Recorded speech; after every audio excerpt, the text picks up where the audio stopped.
നമ്മൾ ചെല്ലുമ്പോൾ നമുക്ക് വിളമ്പി തരണമല്ലോ. അതുകൊണ്ട് അവരെ ആയിരിക്കും ആദ്യം നമ്മൾ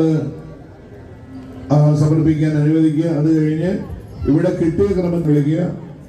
ആ പേരും നേരം വിളിക്കുമ്പോൾ ഓരോരുത്തരായിട്ട് വന്ന് കണ്ണു നിറയണം ഭക്തി കൊണ്ട്. അങ്ങനെ സമർപ്പിക്കൂ.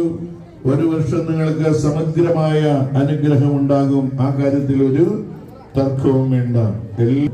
ലക്ഷ്മി നാരായണനോടും ദയവായി ബഹളവും ശബ്ദമൊന്നും ഉണ്ടാക്കാതെ ഇവിടെ കർമ്മങ്ങൾ നടന്നു അവസാനിക്കണം.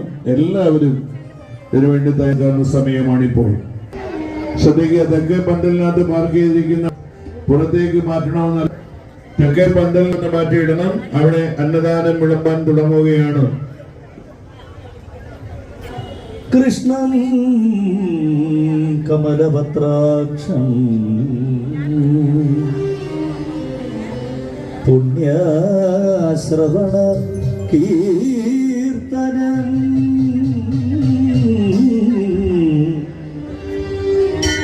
വാസുദേവം ജഗദ്യോനി നൗമി നാരായണം ഹരി